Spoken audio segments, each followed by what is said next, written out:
there, how are you doing? My name is Angel, and I like all things that are mysterious, right? Do you know what's mysterious today? The signal this whole region sends out. Because in 1840, Rockford looks tiny on a map, but the messages it's broadcasting through newspapers, churches, and politics are huge. This is Roots of Rockford, 1840. A forensic case file on how a little river town started wiring itself into bigger systems of control. By 1840, Rockford is still small, just a few hundred people clustered along the Rock River. But Winnebago County, as a whole, shows up in the federal census with a few thousand residents, spread across farms and tiny settlements. The county is young, but it's already plugged into state and national systems. And 1840 is not a quiet year. The first newspapers hit Rockford: the Rock River Express and the Rockford Star. A regional Baptist association forms, linking little churches across the Rock River Valley into one network. A mass political convention meets here on July 6, 1840, to talk about leaving Illinois and joining the proposed state of Wisconsin.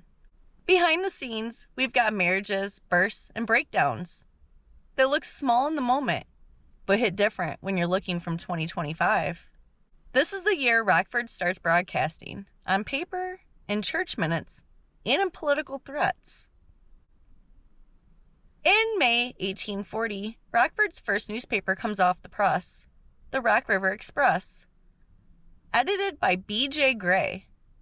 It's a Whig paper, meaning it leans into that party's politics, and it only runs about a year before shutting down. Same year, a rival shows up, the Rockford Star, a Democratic paper edited by Philander Knappen.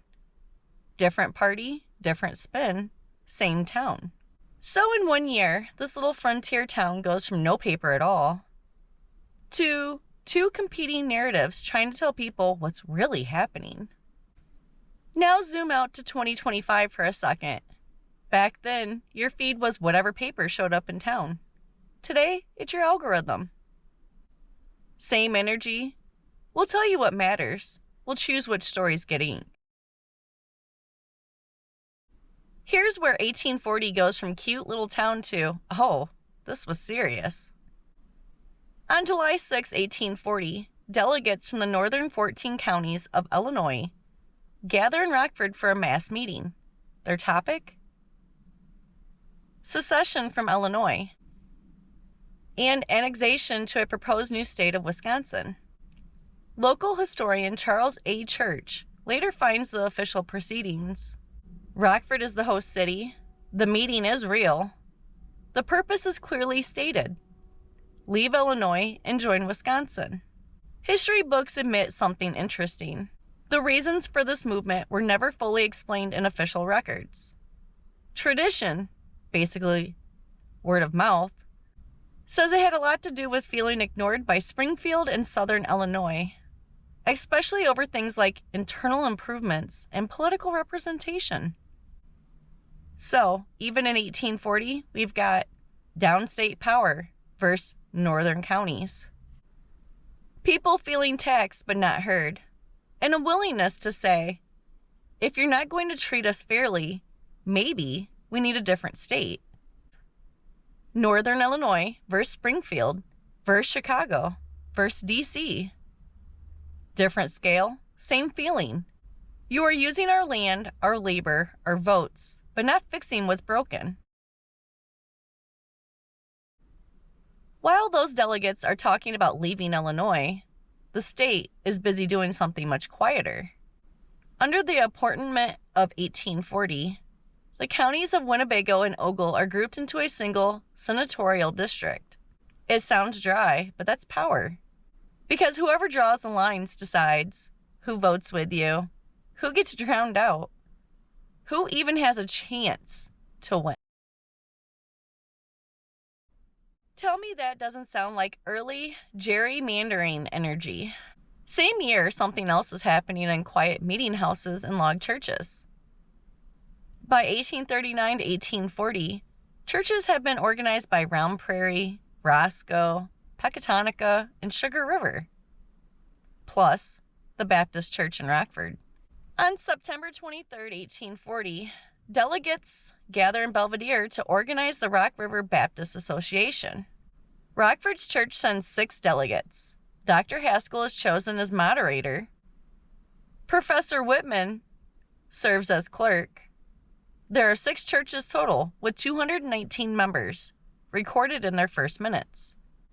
Those minutes are printed in an 8-page booklet, a tiny document that still exists in the Rockford Public Library.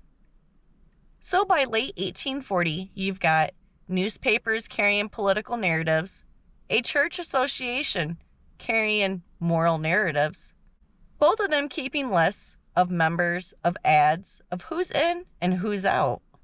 That is early data collection, early networking, early influence. Now we zoom in to one man whose whole life tilts in 1840. Dr. Levi Moulthrop, the first physician to settle in Winnebago County, has been here since 1835.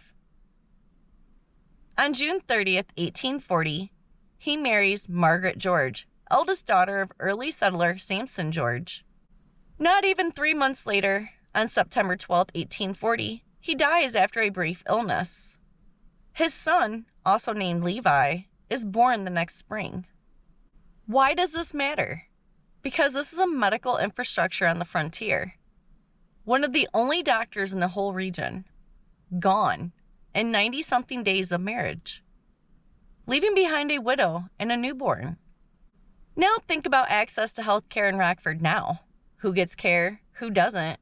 Which neighborhoods have clinics versus which ones don't?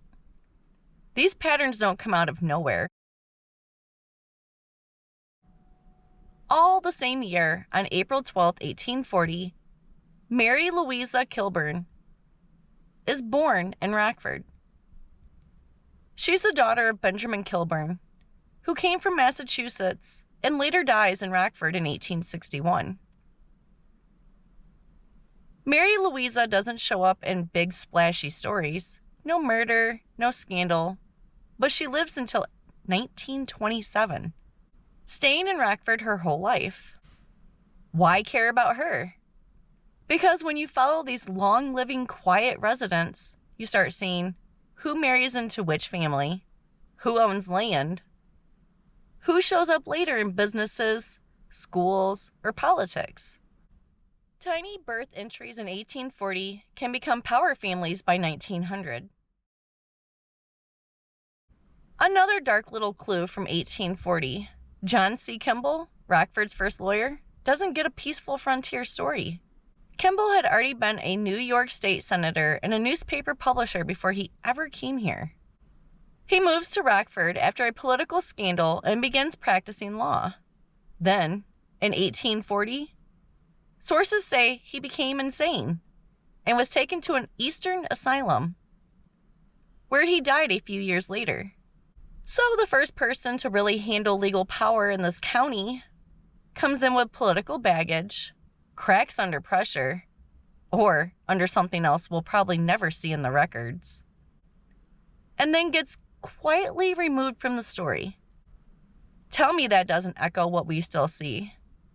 People who get too close to certain deals, burnout, breakdowns, disappearances from public life, and systems that are much quicker to lock someone away than to ask why they broke.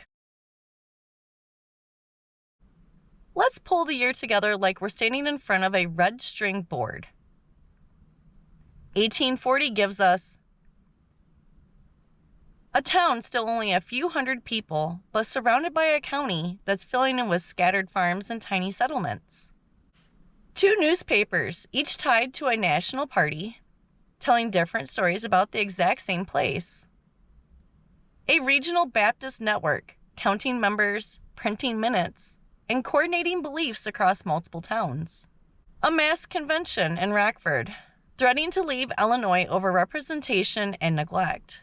Basically saying, we're done being ignored.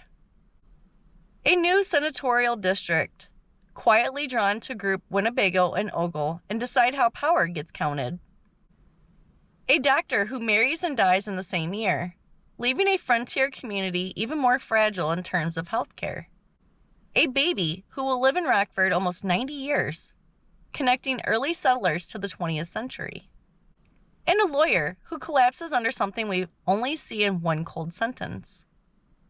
He became insane and was taken to an Eastern asylum. When you put it all on the board, 1840 looks less like just another year and more like an upgrade to Rockford's control systems. Media installed, religious network installed, political boundaries redrawn, human cost quietly buried in the back pages. In 1840, Rockford is small in population, big in influence experiments. It's being used as a testing ground for how far you can stretch people before they threaten to leave the system. How much narrative control you can get by running the only papers in town. How much spiritual control you can exert by counting and coordinating church members. How quietly you can move power by drawing a new Senate district line or shipping a problem lawyer off to an asylum. In 2025, we are still fighting over representation, still being managed by feeds and narratives, still asked to trust networks, religious, political, technological. They keep very careful lists of who's in their flock. And we are still watching people burn out, break down, or disappear when they get too close to the wrong machinery. So when someone tells you Rockford is just a small Midwestern city that doesn't matter, remember 1840. We've been broadcasting and being tested on for a very long time. Next time we follow the money trails, these systems start opening up. From land to roads to early businesses to who gets paid when the city grows. And on that note, if you liked this video, go ahead and give me a thumbs up. If you would like to see more videos like this, please subscribe. And as always, I appreciate you. I hope you have a good rest of your day, and I'll see you in the next one. Bye.